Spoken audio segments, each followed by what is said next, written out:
together. Come on, we're the feature hour. Now next up, my man's the first time feature. Can I get a new life, everybody? New life! Please give it up for Mr. Ross, everybody!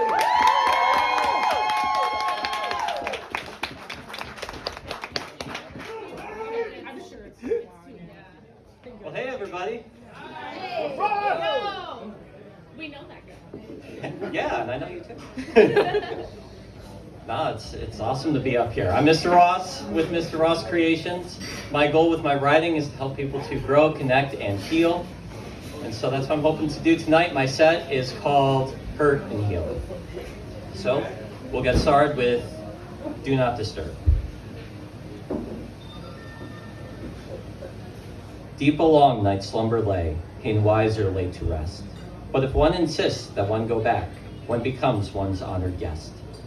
Welcome, welcome to your grave, take shovel to foul earth, until one's bones lay sliced and scattered, labor beyond its worth.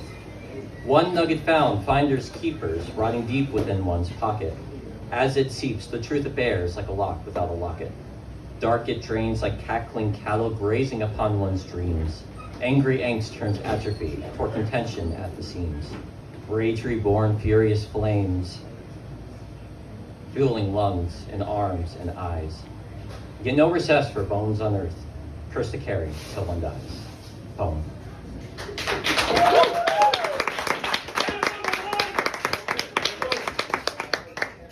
This next one is a memorized one, so I'm going to put the tablet down. Woo! Woo! This one's called Letting Go. I'm letting go of this past self, all this pain inside. Feelings laid, left to linger, alone would not subside. Yet this pull inside of me kept them for my own, as pride, keepsake, motivation, a story woven, stitched, and sewn. While I wrestle, stumble, and struggle letting go of this past self. It's like dusting off a trophy sat upon a shelf. I read the name, I see the gold, I remember what I fought. I feel the feelings I used to feel, and I remember who I'm not.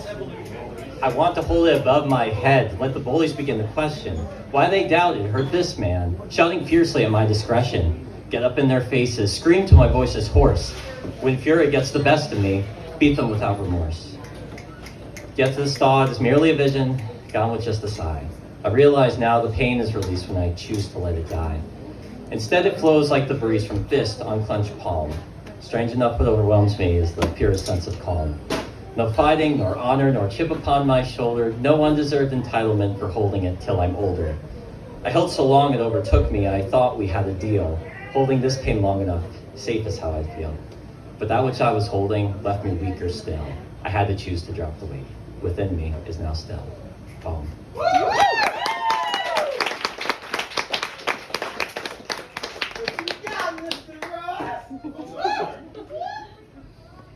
Monk encouraged me to memorize a poem, and he got it. This next one I've read a couple of times. It's had some variations. This is its newest variation, and it is, there we go, and it's called Clocktower. The clock at the old lace factory was lit for the first time this century. It had remained vacant, prominent, yet glass windows cracked. Tick, tick, tick. Modern apartments were built there, as if replacing clock hands with new watch face templates, glowing anew from raised wrists. Time cannot be reversed, yet its presentation can be repaired. I'm still here, brought down by bullying, burnt out on exams and papers, to awaken from a hospital room, part restored when the tick stopped ticking. Returning to similar structures, academic endeavors did not hold the same appeal. Desires grew deeper, connections more greatly considered. I became everyone's third best friend. I joined the world to help those who endured suffering, sitting amongst the hurting. I found my purpose.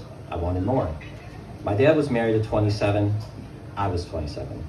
Tick, tick, tick. An image. Children seated at breakfast. Good kids, my kids. They smiled a lot and treated their mother right. That's all a parent could truly want, isn't it? The glass within me remained cracked. With each attempt to climb the clock tower, clinging tightly to cold brick and metal mechanisms, its God-given desire to tick, I too grew colder, mechanical. Love took the shape of a cog, a piece rusted out, ready for revival if only the elixir were produced. Poured out for the sake of the entire engine, the clock stood still, yet time continued. Like the singular cog, love is far more powerful than one person can handle. The moment its mechanics are freed from the tarnish, gears work into the grooves of its partner cog, time is revived, I feel it. As the arms move, 24 minutes until the first date, 347 seconds till the photographer captures the proposal, 479 days of wedding preparations for 8.4 hours of wedding celebrations, 2.4 years later till Christopher or Luna Rose is born. Who could help but measure a life in time? I'd love to tell you in the kindest way that you're late, but what if this time I'm the one who's late? Poem.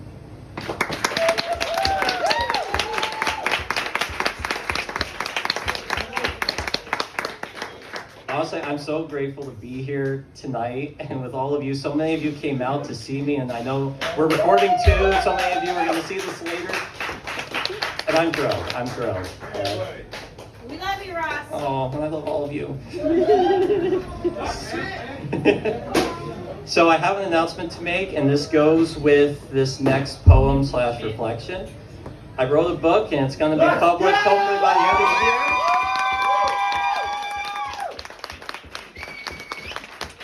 The title of the book is called Becoming Mr. Ross.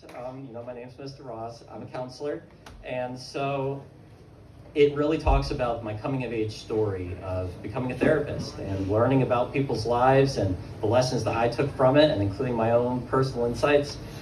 But I also have a lot in there about my story, my mental health struggles, my faith's journey with God, and it's really special to me. And so I was trying to pick a poem from the book so that I can make this announcement. And I was talking to Sammy, and I totally forgot about this one. And I realized why I forgot about it. It's because it's super important, and sometimes we try to forget the things that are most important. So I'm a huge football fan. I'm sure a lot of you are too. And a couple of seasons ago, a safety for the Buffalo Bills, Damar Hamlin, suffered cardiac arrest on the field. And for me, that really hit home. And I remember spending the next 2 days refreshing my phone, seeing if he was still alive, if he made it. Unfortunately, he did, and he's given back so much to the community, and he's educating people, he's donating money, and he even started playing in the NFL again. And that was really amazing to see, but that night I was stuck with a lot of feelings, and the only way I knew really how to handle it was to pray and to write some poetry. And so this is from that night. And so the name of the poem is actually The Shape of a Heart, because his number is number 3. So that's what this reflection is about. When tragedy strikes, it can't be helped but to look at ourselves, how we relate, how we might empathize with the victims and survivors, how we might picture our loved ones, their reactions to the pain. Sometimes, miles away, we can feel that heavy weight on our hearts. The stress, headaches, tears that sting, nausea, cinder blocks for feet, hands rigid as if in a blizzard. Often we're unaware or desensitized to the trauma. No person can or should take this on. Our minds and bodies draw the line for us. But sometimes there's that tragic moment that seeps through, reminding us we are human. We are fragile despite our conviction that we have control. We can be hurt. Life isn't all fun, flames, and goals. In that tragic moment, we are shaken to remember this. Yet, I believe no suffering is meaningless. As we pray, help, and heal, may we find the purpose. May we keep hope and find that even in the worst of circumstances, our heart's intentions can be solidified for the better. And for those clinging on, give them healing or give them heaven. I do not wish for anyone to die, but if you take one of my earthly neighbors, please let them end up in your loving arms. Amen.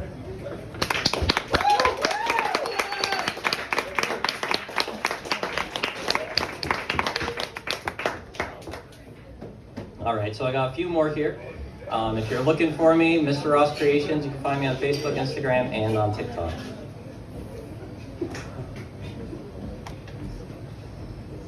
I read this one the first time I was here, And I remember it was very loud in here, and I was up here screaming a poem about gratitude. And so hopefully I could say it a little quieter this time. This one's grateful to hear, grateful to see. Of the many rewards we receive, would we give them up for what we take for granted? If I was to lose all that I forgot from yesterday, how much would I have lost? To walk a stretch, one foot in front of the other, to feel the ground underneath, bouncing carelessly as arms swing along, to view rays of light, streams of color, a plethora of patterns, faces put to heard voices. Listen to the raindrops echo on the window, stream from a roof as natural ambiance. Taste the sweet, pungent explosion of a chocolate chip cookie. Smell the aroma surrounding its baking origin. I hope you don't lose track of the gifts that surround you. Because one day when you're busy thinking of other matters, your mind racing with to-do lists and anxieties, attention pulling to the next project or communication, your world can change. There's no certainty I can offer you. Acceptance is the answer to acknowledge that we are small in our world and purpose is far greater. Life has lessons to teach and the devil has misery to distribute. We live in an imperfect world that God carries us through till we're home. The love we need is here right now. Receive it, take it, cherish it. For one day you may open your eyes and cannot see, listen and cannot hear. Stairways become insurmountable as a mountain. The very face you were born with unrecognizable. Words a myriad of unintelligible sound, memories lost to the past. Who are we to say what tomorrow will become? If to sit in the silence of our minds, dwell there till our bodies fade to dust, or if we might find joy, love a little more, knowing we have one more day with what surrounds us. Poem.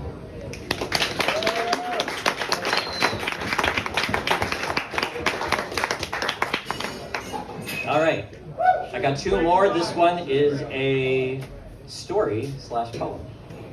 And if there's any illustrators in the room who really love this, talk to me afterward, please. This is called The King Who Could Not See. His daughter missing from him, her father sent command that all his allies everywhere go forth and search the land. With force he called his servants, throughout he threw his weight. No doubt the king's temperament was angry, resentful, irate. To his feeble, frightened jester locked within his glare, the king began a monologue with fierceness like a bear. I'll find my daughter missing, I will remember this. How that boy has smitten her with nothing but a kiss. I fed her, raised her by myself, my child I must retrieve. I protected her from thwarting demons, tales you would not believe. How dare he feed that odd boy Steve? I will not grieve, for I will cleave out his eyes with the fork up my sleeve. Then surely he will take his leave. This is the best plan that I can conceive, for my daughter's love I'll again receive.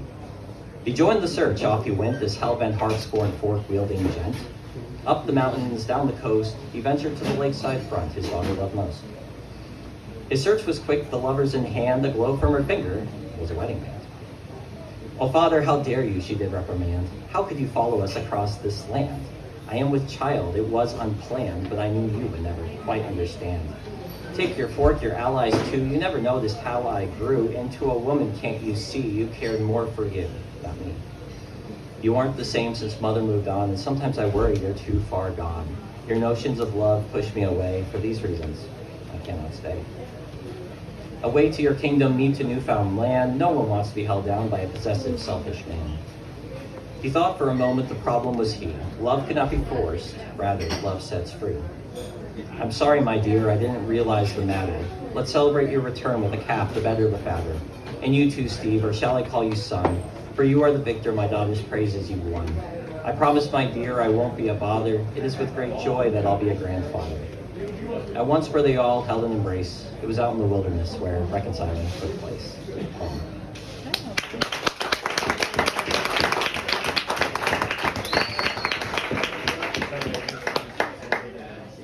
And this last one is called Look in the Mirror.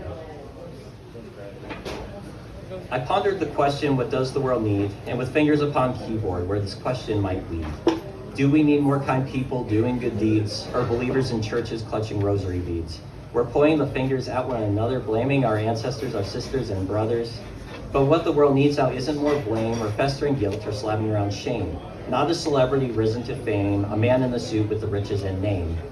Look at yourself, your talents and flaws. Let me tell you why. It is because when you look at others to make changes you seek, your absence leaves the outcome darker and bleak.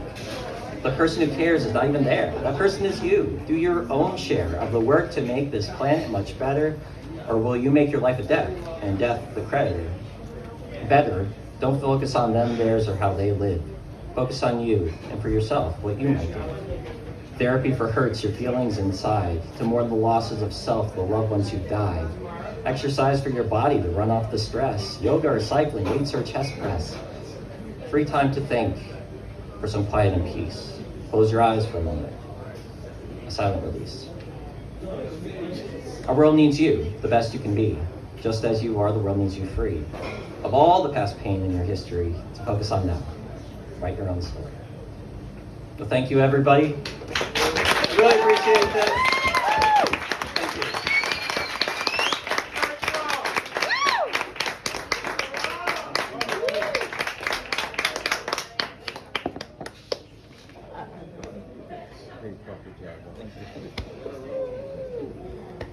I said, but wait, one more, but wait, one more, but wait, one more,